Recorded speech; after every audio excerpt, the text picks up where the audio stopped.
Ce dimanche en Formule 1, les petites voitures qui vont très vite reviennent aux Pays-Bas pour la première fois depuis 1985. La guerre civile chez Haas bat son plein, la lutte mondiale est plus serrée que jamais, alors qu'un futur pilote Alfa Romeo célèbre son nouveau contrat en désobéissant aux ordres de son équipe actuelle. Et après 13 manches, Lewis Hamilton ne mène pas le championnat du jamais vu en Formule 1 depuis le Grand Prix d'Italie 2014. Contrairement aux prédictions de nos plus éminents scientifiques, l'armée orange n'aura pas vu l'armée rouge des drapeaux envahir la piste pendant la course. Alors je doute qu'on soit surpris d'avoir assisté à une forme de procession ce dimanche à Zandvoort. On a vite compris que les pneus les plus durs de la gamme Pirelli feraient bien l'affaire et proposeraient peu de stratégies différentes. La piste offre très peu d'opportunités de dépassement, même si j'admets avoir été étonné qu'il y ait eu des manœuvres dans les virages 2 et 3, qui poursuit celle du virage 1, et avec une ambiance aussi déjantée qu'on pouvait le croire, et un tracé à l'ancienne comme on les aime, je dis oui, grand oui, au retour de ce tracé historique. Un nouveau Vehrehan-Bottas sans grande surprise, avec Maximus qui a été simplement parfait dans une voiture qui semblait dans son élément et qui n'a pas laissé un problème de DRS le priver de la pole, et Mercedes qui a semblé tenter toutes les stratégies possibles et imaginables pour l'arrêter.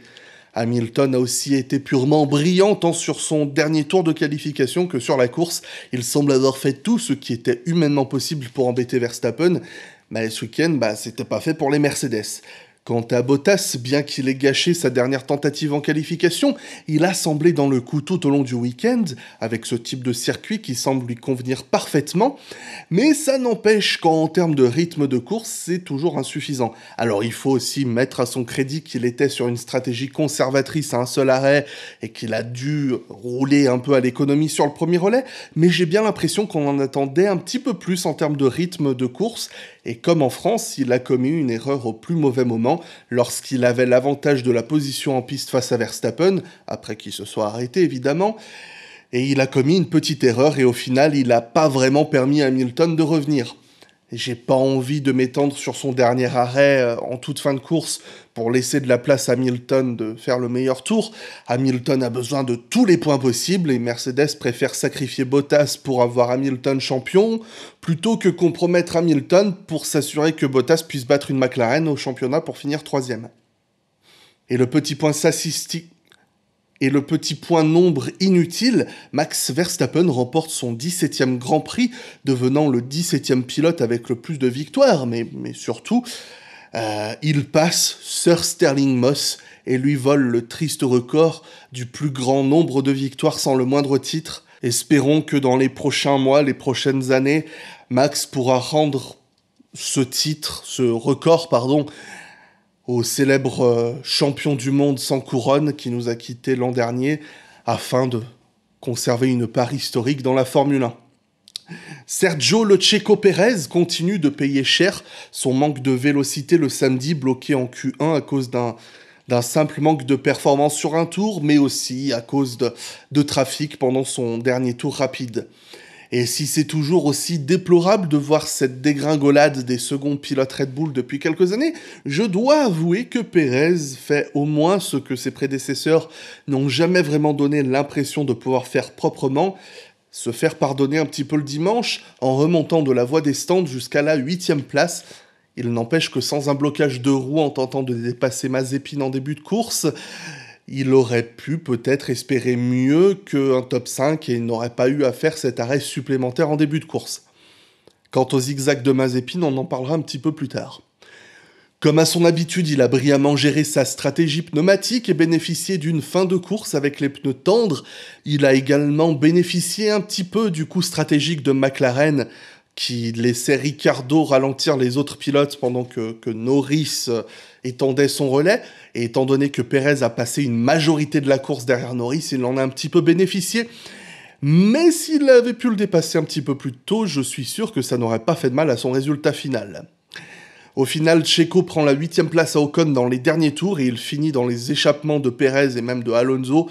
Donc j'ai un mélange de satisfaction à me dire qu'il a réussi à faire briller son talent en course, malgré un circuit qui définit tout ce que n'aiment pas les Formule 1 modernes, et un mélange de déception car on ne peut pas se satisfaire d'une remontée du fond de grille à la 8e place quand on a une voiture qui joue la gagne. Il n'empêche que Pérez a enfin dépassé le nombre de points marqués par Alex Albon en 2020 et il faut remonter à l'ère de Ricciardo pour que la seconde Red Bull fasse mieux. Mais bon, comme je l'ai dit, c'est une très maigre consolation. Pierre Gasly se qualifie et termine 4e. Impossible d'imaginer ce qu'il aurait pu faire de mieux. On sait que Gasly aime ce type de tracé, que AlphaTauri réussit bien sur ce type de tracé. Donc ce n'est pas tant improbable de penser que s'il a réussi à battre les Ferrari ce week-end, c'est grâce à la combinaison des deux. Mais voilà, ça n'empêche que j'ai du mal à voir autre chose qu'un 10 sur 10 pour sa prestation ce week-end. Quant à Yuki Tsunoda, enfin sorti de la Q1, il n'a pas pu progresser en Q2 à cause des drapeaux rouges en fin de session, même si je doute qu'il avait sincèrement le rythme pour la Q3. Comme je l'ai dit, il y a les drapeaux rouges, tout ça, mais quand même, il est à 1 seconde 7 de Gasly en Q2. Donc, voilà. En course, il n'avait pas non plus l'air capable de bien progresser, il était perdu en 12-13e place et il a dû abandonner à cause d'un problème de moteur. Chez Ferrari, l'écart entre les pilotes en qualification est minuscule, mais en course, Leclerc a annihilé Sainz. Bon, le terme est un petit peu fort, c'est vrai, mais on a plus l'habitude qu'ils passent la course ensemble, ces deux-là. Et ce dimanche, seul Leclerc semblait pouvoir se battre pour la 4e place. Le Monégasque a regretté quelques modifications sur son aileron avant pour son dernier tour en Q3, et ça lui aurait coûté la position donc en qualification, mais aussi en course, puisqu'il n'a pas réussi à trouver de solution pour dépasser Gasly. Pour Carlos, un vilain crash en essai libre 3 pourrait entamer sa confiance après celui de la Q2 en Hongrie, mais il s'est bien rattrapé le samedi en se qualifiant donc 6e, mais comme je le disais, son rythme de course était pas brillant. Il s'est effondré en fin de Grand Prix, se faisant passer par l'Alpine de Alonso, et à quelques tours près, il aurait fini derrière Pérez, et il a fini à 30 secondes de Leclerc. Je trouve que ça ne fait pas très beau sur la copie qu'il a rendue ce week-end. Et en vrai, pour Alonso, 6e, je pourrais faire des cassettes. Hein. C'est une course Alonsoesque du début à la fin, et j'ose dire une de ses meilleures cette année. On a eu l'occasion de voir le Alonso attaquant, le Alonso défensif, et aujourd'hui, on a vu le Alonso de course, celui qui maximise son résultat final dès la fin du premier tour. Un petit peu derrière Ocon en qualification, il a gagné 2 places au départ et on a assisté à la lutte face à Ocon en début de course.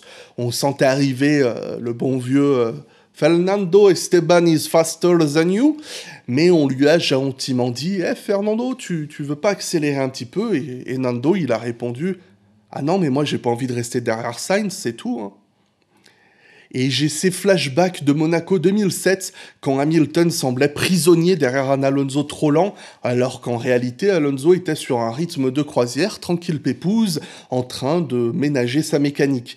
Et sur ces terres néerlandaises, qui nous rappellent la dernière victoire en Formule 1 de Niki Lauda, je suis obligé de me rappeler du grand triple champion du monde qu'il fut. Lauda, c'était le pilote qui était perdu dans le peloton en qualification et en début de course, et sans qu'on comprenne pourquoi, au drapeau à damier, c'est lui qui était premier. Et le fait est que certes, Alonso n'a pas gagné la course, mais au drapeau à damier, Alonso est devant Sainz en 6e place et Ocon est 9e. Donc je vais lui donner une note de Alonso sur 10, parce que je sais pas s'il y a plus Alonsoesque comme Grand Prix. Quant à Ocon, j'ai pas l'impression que sa course était mouvementée, mais je suis sûr qu'en débriefant ce Grand Prix, il aura énormément appris, même s'il n'a jamais été très loin de Nando en piste tout au long de la course. Lando Norris fut prisonnier en Q2 à cause des drapeaux rouges également, mais on sentait que les McLaren étaient bien en deçà à Zandvoort. Son début de course était tout sauf impressionnant, mais non pas plus intelligent pour autant puisqu'il a bien su gérer ses gommes pour dépasser de nombreux rivaux au stand, et il a fait le boulot pour retenir Pérez toute la course, même si en fin de Grand Prix, il a eu de la chance que sa défense sur Checo ne se soit pas mal terminée. Quelques petits flashbacks en Autriche il y a quelques mois, où Pérez lui faisait aussi l'extérieur, mais cette fois Checo ne s'est pas laissé pousser hors de la piste, et le contact entre les deux aurait pu être bien pire. Quant à Ricciardo, il ne semblait pas avoir plus de rythme, il a dû jouer l'équipier modèle en retenant Giovinazzi et Russell pour permettre à Norris de les dépasser, de les overcut en restant plus longtemps en piste. Pour McLaren, j'ai pas l'impression qu'il y avait mieux qu'un seul point à récupérer ce dimanche, surtout qu'ils ont bien bénéficié d'une très bonne vitesse de pointe pour se défendre. 11e sur la grille et 12e à 3 tours de la fin avant d'abandonner, on pourrait oser dire que c'était un beau week-end de George Russell, mais sincèrement j'ai envie de croire que c'était, sans cette erreur qu'il a fait en qualification, c'était une place facile dans le top 10, surtout que c'était une erreur un peu trop forcée, j'ai l'impression. Il était déjà bien plus rapide qu'avant sur l'ensemble de son tour, et son approche au virage numéro 13 était un peu trop désespérée à mon sens. Sa course fut discrète, en lutte avec Ricciardo et Giovinazzi, et fut marquée par un excès de vitesse au stand. Il y avait des points à marquer ce week-end, et j'ai l'impression que c'est une opportunité de gâcher, et j'ose dire que c'est probablement son week-end le plus décevant de l'année dans l'ensemble. Et c'est pas mieux du côté Nicolas Latifi qui a bien écrasé sa Williams dans le mur en qualif, et il a dû partir de la voie des stands le dimanche. Il avait l'opportunité de viser sa première Q3, enfin briller lorsque Russell faisait une erreur, et il a dû s'orienter vers une course à un seul arrêt qu'il termine juste devant Schumacher en 16e place, donc autant dire dernier quoi. Lance Stroll termine donc 12e, là où il a commencé, dans un week-end qui aurait pu être plus prometteur pour Aston Martin. Enfin, ou au moins il y avait peut-être 1 ou 2 points à marquer. Son tour de qualification n'était pas brillant, et il n'a pas pu améliorer à cause des drapeaux rouges des Williams, et il a bénéficié de quelques problèmes et abandons pour reprendre les places qu'il a perdues en début de course au drapeau à damier. On a vu une défense un peu coriace sur Vettel dans le dernier tour, et il a bien résisté pour mener son équipier au drapeau à damier, lequel fut encore plus malchanceux en Q1 lorsqu'il a été bloqué par la guerre entre les pilotes As sur la piste. Vettel s'est arrêté très tôt en début de course pour profiter d'une piste dégagée et remonter, ce qu'il a fait avec talent, mais il a tout ruiné en faisant un truc que j'ai pas trop compris pour essayer de menacer Giovinazzi en fin de course, et ça s'est fini en tête à queue au virage 3. Donc j'ai envie de conclure en disant opportunité non maximisée pour Stroll et bon rythme en course pour Vettel, mais course gâchée par Vettel lui-même, et un petit peu la qualif aussi, pour le coup c'était pas du tout de sa faute. Antonio Giovinazzi a été simplement brillant pour se qualifier 7e le samedi, égalant la meilleure qualification de sa carrière et la meilleure qualification de son équipe depuis 2019. Mais il a perdu 3 places au départ et à partir de là, son sort était scellé. Bloqué par Ricciardo au début de son second relais, et sa course a été définitivement ruinée par une crevaison. Et quand bien même il n'aurait pas eu cette crevaison, il était condamné à finir hors des points à cause de son mauvais départ. Bien plus discret, le retour de Robert Kubica suscite le bravo en prenant la voiture en urgence pour les essais libres 3. Il a réussi non seulement à qualifier sa voiture, ce qui est déjà bien, mais à le faire devant les As. Ce qui est sur le papier, c'est pas un miracle, mais c'est quand même pas mal pour un mec qui arrive à la dernière seconde. Et en course, il a été aussi brillant, même si le manque de roulage et de performance de l'Alfa Romeo ne l'a pas aidé à se mettre en valeur. Mais un bon premier relais en médium lui permet de passer Latifi en fin de course et de terminer juste derrière Giovinazzi. J'ai du mal à voir ce qu'il aurait pu faire de mieux vu les circonstances, et même lui disait après la course « C'est génial, je suis enfin revenu en Formule 1 pour de vrai ». Je paraphrase, mais en gros il disait la dernière fois qu'il avait eu une voiture compétitive, c'était en 2010. J'espère que Williams, ils vont pas le prendre personnellement. Souhaitons à Kimi un prompt rétablissement, même si j'avoue que revoir Bébert à Monza ne m'attristerait pas le moins du monde sur les terres de son premier podium. Je me rappelle, j'étais là en 2006. Ah, Bébert. Et puis en plus, il y a prochainement une émission sur Kubica prévue sur la chaîne, donc ça me ferait une masse de pub. Ouais, non, on le dit pas ça en fait. Merde, ouais, la boulette. Pour conclure... As savait que 2021 se ferait en fond de peloton pour mieux préparer 2022. Ils savaient qu'ils auraient un duo de débutants entre les mains, et jusque-là, je ne peux ni blâmer le manque de performance de la voiture, parce que c'était prévu. Bon, on en reparlera en 2022 si ça a servi à quelque chose.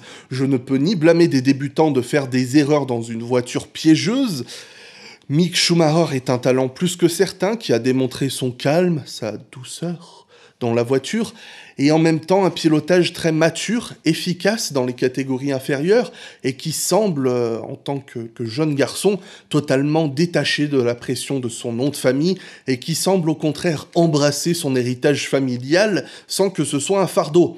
De son côté, Nikita Mazepin n'a certes rien d'un enfant de cœur, mais c'est un jeune homme qui dit ce qu'il pense sans détour et sans arrière-pensée, et qui, par son statut de fils à papa, veut tout faire pour démontrer que ses probantes prestations en catégorie inférieure comptent bien plus que ce qu'il paye pour avoir sa place en Formule 1.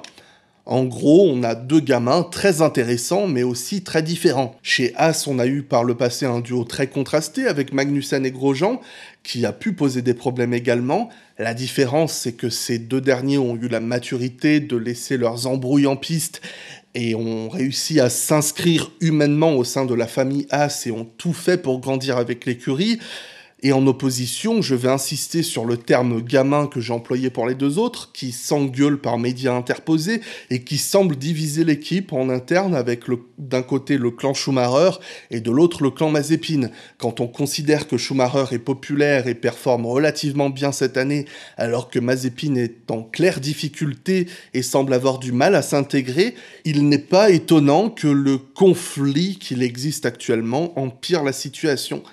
Dans l'adversité avec de nouveaux pilotes à gérer, Haas trahit de plus en plus, selon moi évidemment, l'amateurisme de cette écurie qui se voit réduite à un couple de papa-maman pas fichus de gérer leur rejeton et de faire comprendre à ces gamins qu'il n'y a pas de chouchou en interne et avec derrière une équipe désorganisée qui n'a jamais su prévenir ses pilotes lorsqu'il y avait des drapeaux bleus à respecter en essai et en qualif, j'entends, parce que toutes les autres équipes informent généralement très bien en continu les pilotes de la position des autres en piste, et chez Haas, c'est un désastre, ils sont toujours en train de bloquer les autres, et c'est pas juste cette année, et une équipe qui n'est pas fichue de se mettre d'accord sur qui passe devant l'autre en qualification. Dans l'idée, c'est que tour à tour, en fonction des Grands Prix, un coup Schumacher passe devant Mazepin, la fois d'après, c'est Mazepin qui est devant, ce week-end, c'était Mazepin qui était censé être devant Schumacher en qualification, en piste j'entends, pour faire les tours.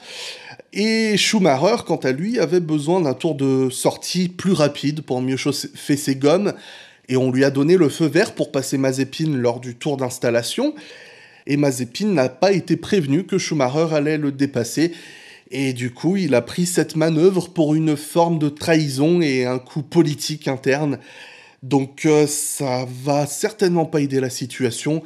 Et pour ce qui est des courses de chacun, pour en revenir au côté sportif, Mazepin a eu un bon premier tour, il a passé Schumacher, il a eu de belles défenses face à Pérez et Latifi, mais il va vraiment falloir qu'il apprenne à regarder derrière lui, parce que comme à Bakou, il va tasser Schumacher à droite sur le mur, en le cherchant dans son rétroviseur gauche. Sinon, dans l'ensemble, pour en revenir à ses performances, il avait un assez bon rythme ce week-end. C'est peut-être l'effet d'avoir enfin son nouveau châssis. Et pour ce qui est de Schumacher, sa course a été ruinée suite à l'altercation avec Mazepin, où il a abîmé son aileron avant et a terminé très loin derrière. Mais bon, tout coup de gueule sur Haas mis de côté, je vous remercie de m'avoir écouté et j'espère vous avoir apporté de quoi revivre ce Grand Prix endiablé par des fans passionnés et un Grand Prix pauvre en action mais riche en intensité. Tu peux envisager de mettre un petit pouce bleu si tu as le moindre désir de soutenir l'existence de cette chaîne, et on se revoit en fin de semaine pour le Grand Prix d'Italie. Merci YouTube, merci Zandvoort, à vous les studios.